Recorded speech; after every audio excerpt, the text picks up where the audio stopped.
think I need to do more. If I correct my kid, they might think I'm a bad mom. I feel bad when I actually take some rest because it makes it look like I don't do anything. If I stay to myself, nobody will know that I'm struggling. I have to be perfect, so my kid doesn't end up in therapy. I don't have time for me. My dreams no longer matter. I'm exhausted, but I can't admit it. If I ask for help, then I feel incompetent. If I choose this, then what if everybody doesn't agree? What time do I have to self-report that I'm not enough? Wake up, it's time to activate. Wake up, it's time to activate. You know there is more that God has in store. You've been so used to hiding and used to inviting the fear, guilt, and doubting that keeps you from thriving. But wake up, it's time to activate it. Wake up, it's time to activate it. Activate your destiny. Time to activate it.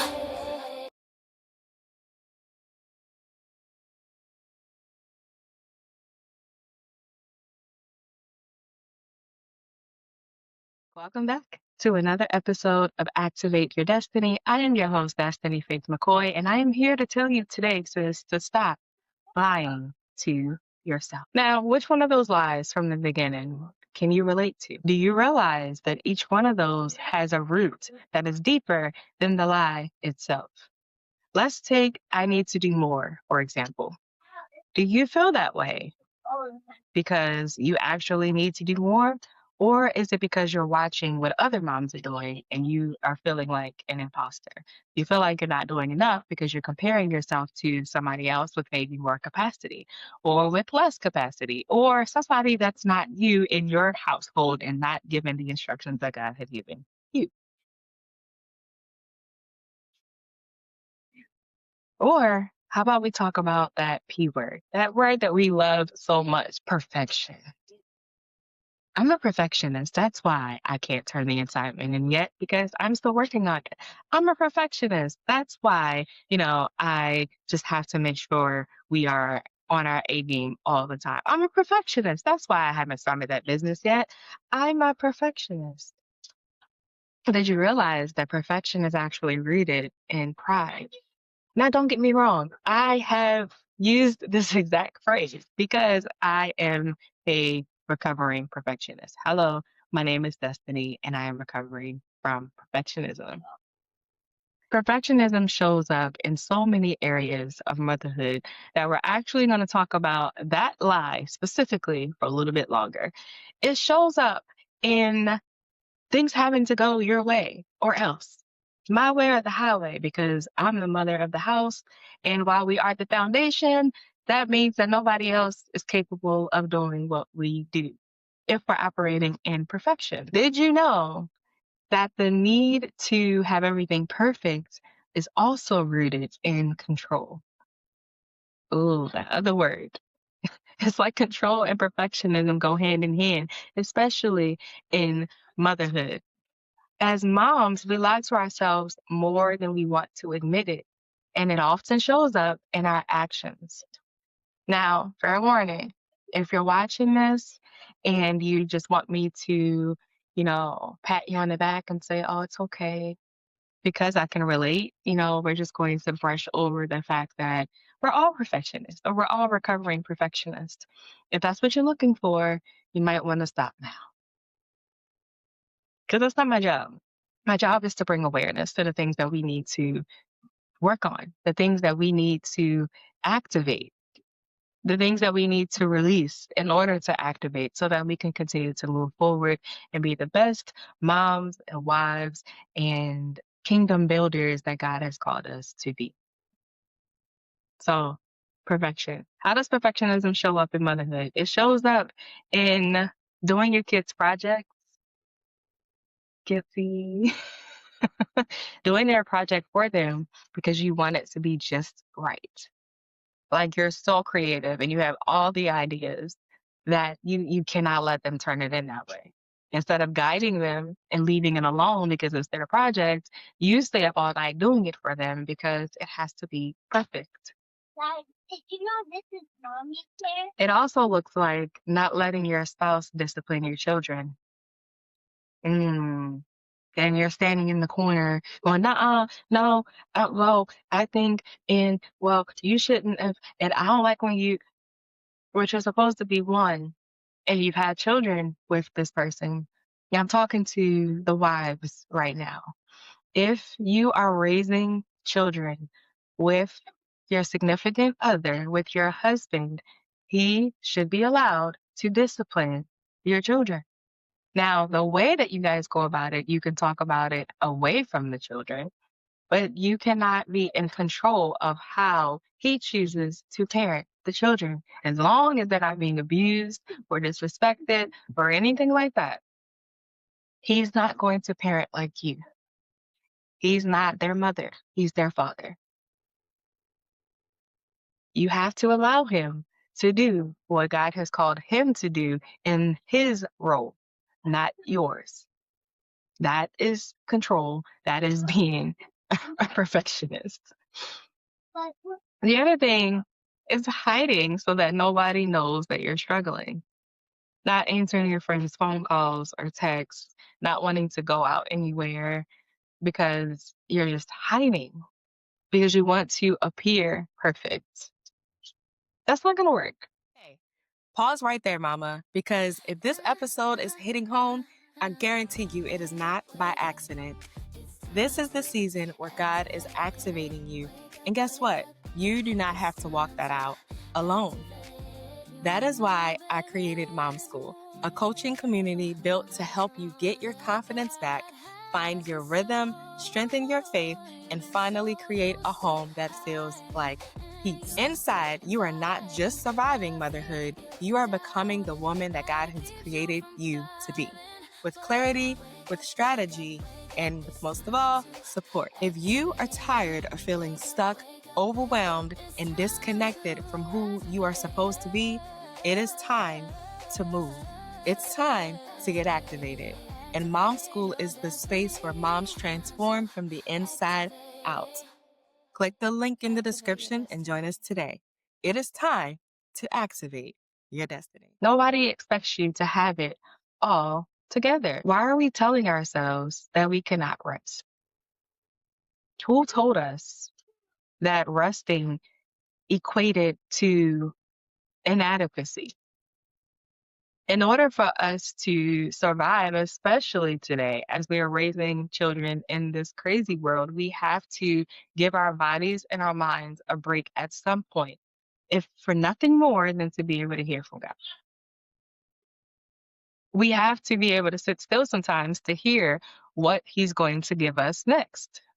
We have to sit still sometimes to see what He's trying to show us as we are raising our families.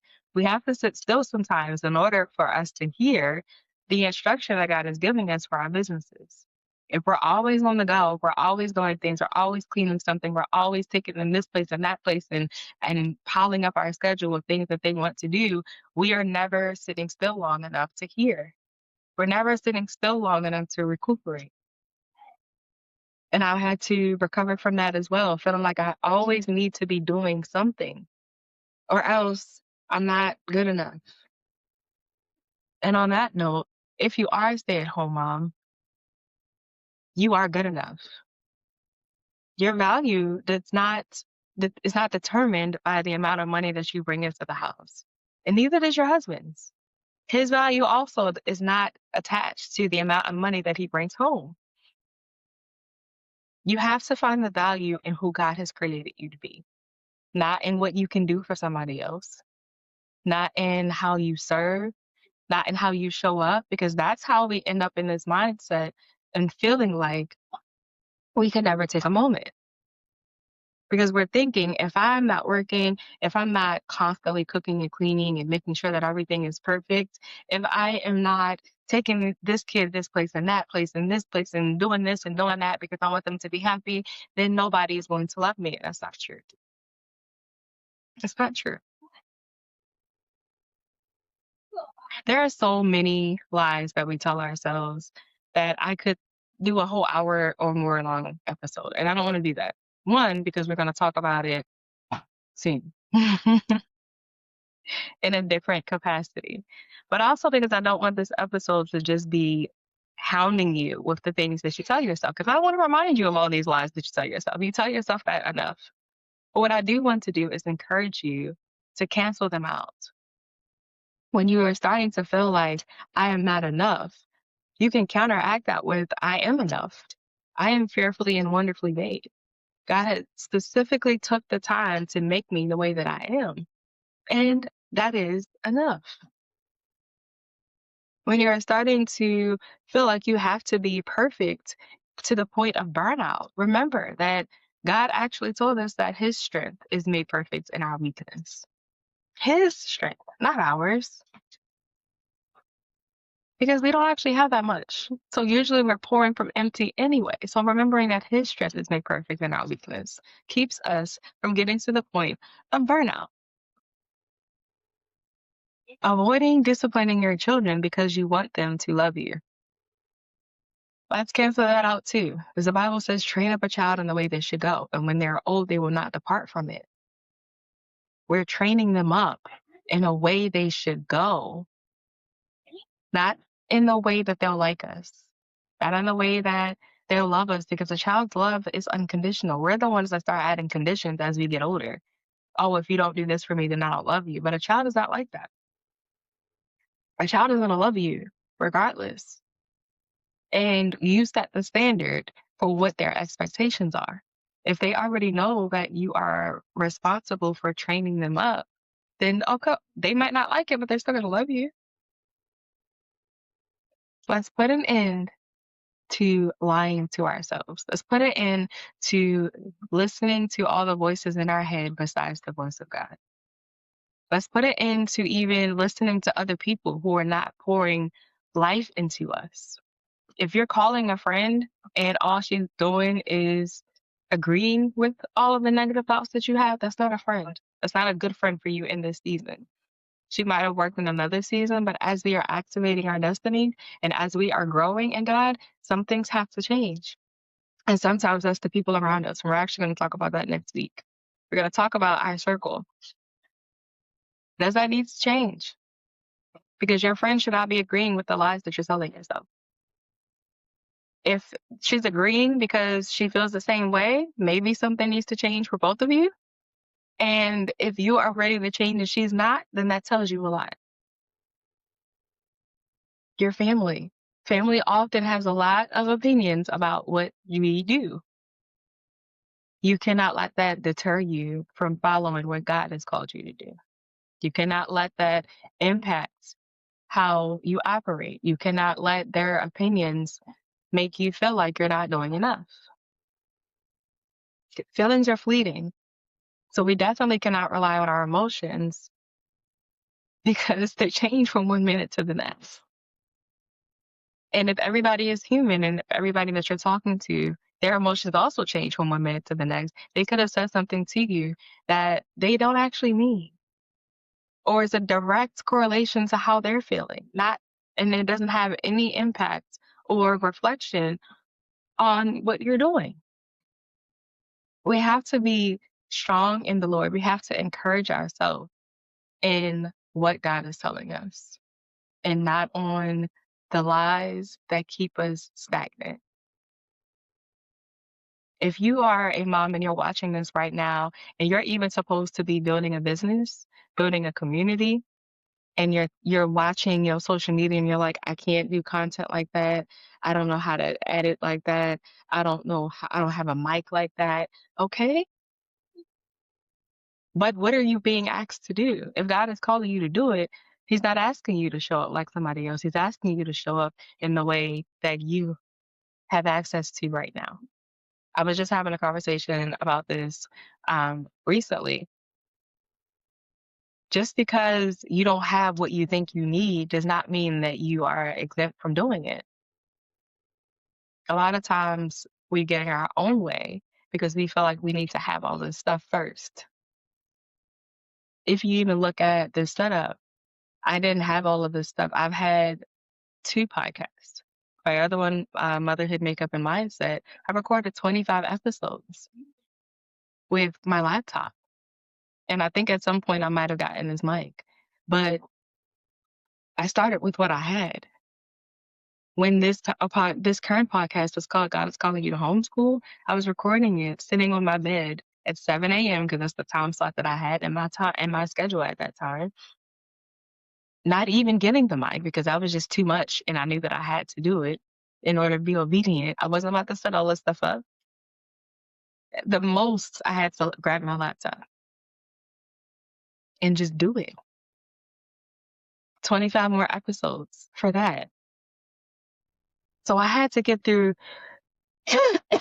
God working on me and not being perfect, not having imposter syndrome, not feeling like, oh, well, if somebody else shows up that way, then I have to do the same thing too. I had to learn that my obedience was more important than what I saw everybody else doing, than how equipped I felt like I was. 50 episodes later, now I can say I mostly feel like I'm at the level where I desire to be in this current season. Mostly, because there's still things that I would change. But I still have to show up obediently. I still have to show up in the midst of the maybe insecurity, in the midst of still learning things, still figuring out things, not having the time to dive in to research as much as I usually do, but just going with the flow. You have to be willing to stop yourself about all the things that you feel like you're incapable of, because God doesn't need you to feel like you are equipped. He's going to give you everything that you already need to do what he's asking you to do. He never asks us to do something and doesn't equip us to do it. If he's asking you to speak and open your mouth, you have a voice. That's all you need. And I know you have a phone, a voice and phone. You don't need an expensive camera. You don't need expensive lighting. Sit in your car and do it during the daytime, 1 hour, record. If he's asking you to build the community, reach out to the library. Do it that way. Meet up in a playground. Whatever he's asking you to do, there is a much simpler way to do it. I've also had to learn that while my vision may be up here, that doesn't mean that that's what I need to implement the first time in the first step of obedience. This mic will not stay where it's supposed to stay. That does not mean that I have to set this expectation off the jump. It means that I can continue to grow and learn, and eventually I can get there. I've had to learn that too. So I wanted to share that with you all because I feel like this episode goes beyond just what we do at home, because God is calling all of us to do bigger and greater things. And oftentimes the lies that we tell us, they show up in our marriage, they show up in relationships with other people, they show up in our parenting, and they also show up in our careers or in our businesses. God doesn't want you to remain afraid. He doesn't want you to stay stagnant because you're in your head. He doesn't want you to put more on yourself than you can actually bear, because God doesn't. And I know that's not technically biblical, but everything that we go through, whether it's because of our own faults or because of a test, he still is always there with us. So a lot of times we are expecting the worst and we haven't even started yet. We haven't even got our feet wet yet. We took one step and it might not have gone the way that we expected it to, and now all of a sudden we froze. Let's not freeze. Let's keep moving forward. Let's keep pushing and trusting. The Bible says, trust in the Lord with all thine heart and lean not into that own understanding. And in all thy ways acknowledge him, and then he will direct our path. In all our ways acknowledge him means that we can't only acknowledge what we're telling ourselves. We have to acknowledge God. We have to acknowledge who he's created us to be. We have to acknowledge what he has put within us. And in order to acknowledge that, we have to stop listening to the other stuff. I can't acknowledge that I'm fearfully and wonderfully made if I keep lying to myself and saying that I'm not enough. You see how that works? Once you start to release the need to be perfect or the need to have everything together, then you can understand that God will supply all of my needs according to his riches and glory in Christ Jesus. Even though I may not physically see it, but that's what faith is. Faith is the substance of things hoped for and the evidence of things not seen. But I know that I serve a God good enough and mighty enough and powerful enough to where he can do what he needs to do to make sure that I do what I need to do. He is a helper. He's a provider. He's a waymaker. We're not. We often try to be. I know I've had moments where one minute I feel inadequate and the next minute I feel like I can conquer the world. So I'm going to help God help me. That doesn't work because now I've taken too many steps in a different direction, or I've taken too many steps in the right direction, but too early. And now I'm dealing with things that I wasn't equipped to handle yet, that I wasn't ready to deal with yet. So once again, we've gone off of the cards, but it's okay. Let's let go of telling ourselves that we can't do what God is calling us to do because we can. You have support, you have people around you that are willing to support you in your obedience. You have community. Even if it's not mom school, there are so many of us out here that are stepping forward into what God is calling us to do and creating these communities to support you. So there's really no excuse once you get out of your own head. No excuse once you get out of your own head. So, per usual, go ahead and subscribe to this channel. Hit the notification bell so that you are notified when a new episode or new piece of content on YouTube has dropped. I am excited to share that on February the 11th, I will be on YouTube live with the one and only Tammy Capri of the Mompreneur Huddle. We are going to have a conversation about Esther, about boldness, about my own personal journey, and how God has shown up for me once I stepped out and stopped talking to myself and stopped lying to myself. But you do not want to miss it. So make sure you are subscribed here because you will see it here. I will put all of the details in the notes below. And make sure you're following me on Instagram as well at Destiny Faith McCoy. So you see all the reminders, all the things going on about our in-person events, about this live, and whatever else God decides to drop. This February is going to be a great month. I'm believing it and I'm claiming it. So yes.